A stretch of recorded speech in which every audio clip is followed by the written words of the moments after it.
And విశ్వ గారిది topic వచ్చింది కాబట్టి ఆయన అంటే మాస్ అసలు. సో ఎక్కడ ఎలా మాట్లాడినా సరే ఏదన్నా చేశారు అంటే అదొక సెన్సేషన్ లాగానే చేస్తారు. అది ప్రమోషన్ అయినా ఆయన మాటల్లోనే ఈ మన హైదరాబాదీ స్టైల్ కావచ్చు లేదా ఆ న్యాచురాలిటీ కావచ్చు మొత్తం ఇలా ఉట్టిపడుతూ ఉంటాయి అనమాట విశ్వ గారిలో. సో ఆయనతో గ్యాంగ్స్ ఆఫ్ గోదావరిలో వర్క్ చేశారు. ఆ క్యారెక్టర్ కూడా అంతే ఉంటుంది అనుకోండి, ఏదో ఇచ్చి పడేసేలాగా ఉంటుంది. సో ఆ కాంబినేషన్ కానీ లేదా ఆ మూవీకి సంబంధించిన మెమరీస్ కానీ ఏంటి? ఇట్స్ బీన్ లైక్ అంటే నా కెరియర్లో నా ఫస్ట్ పిక్చర్ అది. నేను ఒక మూవీకి ఒక ఫుల్ లెంత్ క్యారెక్టర్ చేసిన సినిమా ఏదైనా ఉందంటే నా first film gangs of Godavari. Still like నేను చాలాసార్లు గుర్తు తెచ్చుకుని లేదనంటే నా ఫోన్ గ్యాలరీ ఒకసారి స్క్రోల్ చేసినప్పుడు ఆ మెమరీస్ కానీ ఆయనతో తీసుకున్న ఫొటోస్ కానీ వర్క్ ఇమేజెస్ కానీ ఇవన్నీ చూసినప్పుడు నాకు అనిపించేది అనమాట. స్టిల్ అంటే అదొక మంచి ఎక్స్పీరియన్స్ అండి. ఒక ఫుల్ సినిమాలో మనం ఒక ఫుల్ లెంత్ క్యారెక్టర్ చేయడం, ఒక మంచి సినిమాలో, పైగా పెద్ద పెద్ద స్టార్ క్యాస్ట్, విశ్వక్సేన్ గారు, మా డైరెక్టర్ చైతన్య గారు. అంటే నేను చాలా భయపడ్డా. ఇనీషియల్గా ఆపర్చునిటీస్ సంపాదించడం కోసం దాన్ని ఆడిషన్ క్రాక్ చేసే విధానంలో నేను చాలా కంగారు పడ్డా. వస్తుందా రాదా, వస్తే ఏం చేయాలి, ఎలా చేయాలి, ఇది ఫస్ట్ పిక్చర్ కదా, పెద్దవాళ్ళతో కాంబినేషన్ పడితే భయపడిపోతానేమో, కాళ్ళు చేతిలో వణికేస్తాయేమో. భయపడ్డారా? అంటే ఇనీషియల్గా కొంచెం భయం ఉండేది. ఫస్ట్ డే నాది సోలో సీక్వెన్స్ పెట్టారు. నాకు నా ఫస్ట్ కాంబినేషన్, ఫస్ట్ ఫ్రేమ్ నాకు ఎవరితో కాంబినేషన్ లేదు, నా సోలో షాట్. నాకు నాకు నాకు భయం పోయింది. ఈవెన్ దో నేను అప్పటికి చిన్న చిన్నవి ఏవో చేస్తూ ఉన్నాను కాబట్టి కెమెరా ఫియరెన్స్ లేదు. అండ్ నేను చేసింది డైరెక్టర్ ఇమ్మీడియట్గా ఓకే చేసేటప్పటికి నాకు కాన్ఫిడెన్స్ పెరిగింది. అరే నేను అంటే నా వర్షన్లో నేను వెళ్తే డైరెక్టర్ ఓకే, లేదు అంటే ఇప్పుడు భయం వేస్తుంది. నాకు ఇలా కాదు ఇంకోలా కావాలి, ఇలా చేయొద్దు, ఏంటి చేస్తున్నావు అసలు నాకు అర్థం కావట్లేదు, నీకు యాక్టింగ్ వచ్చా, ఇట్లాంటివి ఏమన్నా ఎదుర్కొని ఉండుంటే ప్యాక్ అయిపోయేది నాకు. బాయ్ బాయ్ చెప్పేవాడిని కంపల్సరీ. కానీ నాకు ఆయన ఇనీషియల్గా ఫస్ట్ వర్కింగ్ డే నుంచి నాకు ఆయన కాన్ఫిడెన్స్ ఇస్తూనే వచ్చారు డైరెక్టర్. ఎప్పుడన్నా నేను ఇలా అంటే ఈవెన్ నేను చేంజ్ చేద్దాము చెప్దాము అని అనుకునే లోపే director would come and tell me the mistakes, ఒకవేళ ఏదైనా చేంజ్ చేయాల్సి వస్తే. అదర్వైజ్ నేను ఏదన్నా చేసినా ఇమ్మీడియట్గా ఆయన ఓకే, లైక్ రేపు బాగా చేస్తున్నావు ఇలా చేద్దాం అని ఆయన నాకు సపోర్ట్ ఇచ్చేటప్పటికి నాలో నాకే కాన్ఫిడెన్స్ పెరిగింది. ఇట్లా ఇనీషియల్ డేస్ నుంచి నాకు మంచి సపోర్ట్ దొరికింది. పెద్ద కాంబినేషన్ చేసాం, నాజర్ గారితో కాంబినేషన్ చేసాం, వేరే వేరే యాక్టర్స్తో కాంబినేషన్ చేసాం. ఇట్లా అందరితో కాంబినేషన్ చేస్తున్నప్పుడు ఆ కాన్ఫిడెన్స్ అనేది డబుల్ అయ్యేది. లైక్ అంటే నేను నాజర్ గారి దగ్గర నుంచి ఏం గెయిన్ చేసుకున్నారు ఆ విలన్ లుక్? లైక్ అంటే ఫస్ట్ థింగ్ ఏంటంటే ఎనర్జీ అండి. ఎట్ ద ఏజ్ ఆఫ్ అంటే అంత ఏజ్లో కూడా పొజిషన్లో కూడా as a big and pan Indian actor కొడుకు అంత మంచి పొజిషన్లో ఉండి కూడా ఒక ఎండ అంటే ఒక ఇది ఏమి అవి ఏం పట్టించుకోకుండా still he was doing good job అన్నట్టు నాకు చాలా బాగా అనిపించింది. ఆయనతో ఒక ఎండలో చేసాం బేసికల్లీ. ఎక్కడ మేమే ఇంకా అరే ఏంట్రా ఇంత ఎండ, అరే నీళ్ళలోకి వెళ్ళిపోదాం పదండి అని చెప్పేసి మా గ్యాంగ్ తీసుకుని మేము సైడ్కి వెళ్ళిపోయేవాళ్ళం.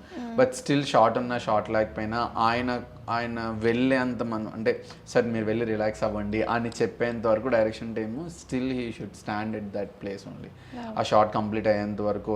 అండ్ ఇంకోటి ఏంటంటే బేసికల్లీ ఆయన కొట్టే సీక్వెన్స్ ఒకటి ఉంటుంది, విశ్వక్సేన్ గారు నాజర్ గారిని కొట్టే సీక్వెన్స్ ఒకటి ఉంటుంది. అండ్ ఆయనే ఆ స్పాట్లో చనిపోతారు బేసికల్లీ భూమి పూజ టైంలో ఆయన చనిపోతారు బేసికల్లీ కొట్టినప్పుడు. అయితే ఆయన నిజంగానే కింద పడ్డారు. నాకు భయం వేసింది బేసికల్లీ.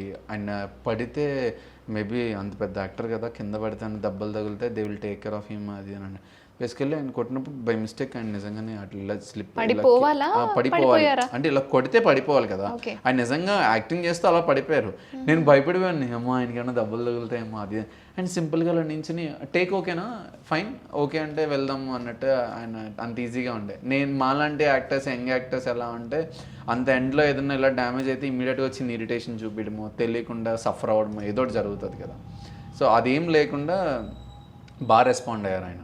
నాకు బాగా అనిపించింది అలాంటి సీనియర్ యాక్టర్స్తో కాంబినేషన్ చేయాలి, అట్లాంటి యాక్టర్స్ని చూసినప్పుడు ఇన్స్పైర్ అవుతాం మేము ఆటోమేటిక్గా. సో దెబ్బలు అనేవి ఇది కాదు మన క్యారెక్టర్, మన జాగ్రత్తల్లో మనం ఉండాలి, నేను కాదనట్లేదు. బట్ స్టిల్ స్క్రీన్కి కావాల్సింది ఇచ్చేయాలి. అంటే న్యాచురల్గా విశ్వక్ సేన్ అంటే మనసుకి ఏది అనిపిస్తే అది మాట్లాడతాడు, డైరెక్ట్గా ఆలోచించుకోకుండా మనసులో ఉన్నది మాట్లాడతాడు, చాలా రా ఉంటాడు అనేది మాకు బాగా తెలుసు. అంటే పొగరుగా ఉంటారా, కోపం ఏమైనా చూపించడం కానీ సెట్స్లో ఎలా ఉంటారు ఆయన? బేసికలీ బై నేచర్ ఆయన తెలంగాణ అబ్బాయి. ఫస్ట్ ఆఫ్ ఆల్ తెలంగాణ అబ్బాయి, ఇచ్చి పడేస్తాం అట్లా. సిటీలో పెరిగాడు. సో అఫ్ కోర్స్ ఆ కాన్ఫిడెన్స్ లెవెల్స్ ఎప్పుడు అలానే మెయింటైన్ చేస్తారు ఆయన. లైక్ భయపడుతూ వేరే వాళ్ళ గురించి ఆలోచిస్తూ అంత కంగారు పడే మనిషి అయితే కాదు. చాలా కాన్ఫిడెంట్ ఉంటారు ఆయన, ఫస్ట్ థింగ్. అండ్ ఇంకోటి ఏంటంటే ఇండివిజువల్గా ఇండిపెండెంట్గా ఆయన కెరియర్ని, ఆయన ప్లాట్ఫామ్ని చాలా స్ట్రాంగ్ పిల్లర్తో కన్స్ట్రక్షన్ చేసుకున్నారు. సో ఇట్లాంటి టైంలో అన్ని పాసిబిలిటీస్ని దాటొచ్చి ఆయన ఇంత స్ట్రాంగ్ పిల్లర్లో నిలబడినప్పుడు ఎవరో ఒకరు లైక్ రాళ్ళు ఇచ్చగొట్టినా లేదంటే ఏదైనా రియాక్ట్ అయినా కూడా ప్రతిసారి సైలెంట్గా ఉండడం కుదరదు కొన్ని విషయాల్లో. కొన్నిసార్లు మండుద్ది, ఆటోమేటిక్గా ఉండేది. ఎందుకంటే ఇప్పుడు ఆయన ఎన్ని కష్టాలు పడితే ఆయన ఆ పొజిషన్కి ఆ సిచ్యువేషన్కి రాగలుగుతారు చెప్పండి.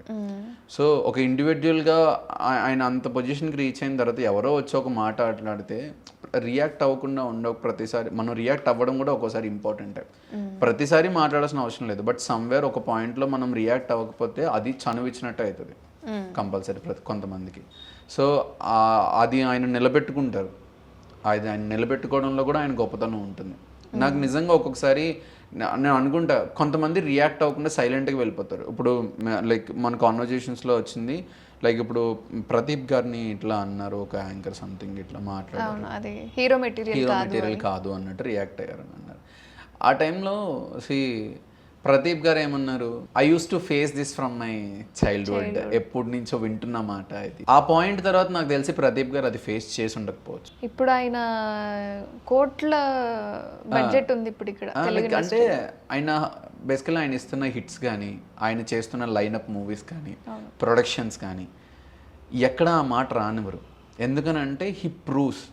ఒక ప్రూవ్ చేసుకున్న పర్సన్ ఎప్పుడు కూడా ప్రతిదానికి పడాల్సిన అవసరం లేదు, సమాధానం చెప్పనవసరం కూడా లేదు. కానీ ఒక టైం వచ్చినప్పుడు ఆటోమేటిక్గా జనాలు వాళ్ళ గురించి మాట్లాడుకుంటారు. అలా మాట్లాడుకున్న తర్వాత మళ్ళీ ఇలాంటి క్వశ్చన్స్ వస్తున్నాయి అని అంటే అది క్వశ్చన్ వేసిన వాళ్ళు తప్పే అయి ఉంటుంది compulsory. Because they don't know the value of the personality. ఆ పర్సన్ వాల్యూ కానీ ఆయన పర్సనాలిటీ వాల్యూ కానీ తెలియకపోతేనే ఇట్లాంటి పిచ్చి ప్రశ్నలు వేస్తారు. Or somewhere people are trying to be on track or like to become fame. ఖచ్చితంగా ఇట్లాంటి క్వశ్చన్స్ వస్తూనే ఉంటాయి. నాకు అదే అనిపించింది, somewhere they want to prove themself. ఒకరిని డౌన్ చేసి వాళ్ళని ప్రూవ్ చేసుకోవాలనే ప్రయత్నం చేశారేమో అనిపించింది నాకు ఆ క్వశ్చన్స్ వేసినప్పుడు. సో అట్లా. బట్ విశ్వక్ కానీ వేరే యాక్టర్స్ కానీ సో యాజ్ ఏ ఇండివిజువల్గా నేను చాలా క్రాస్ అయ్యి వస్తా, చాలా కష్టపడి ఒక పొజిషన్కి వెళ్తా. మాట్లాడే వాళ్ళు మాట్లాడుతూనే ఉంటారు, అంటూనే ఉంటారు. కానీ నా వర్క్ ఏంటి, నేనేం చేయాలనుకునే దాని మీద నా ఫోకస్ ఉంటుంది.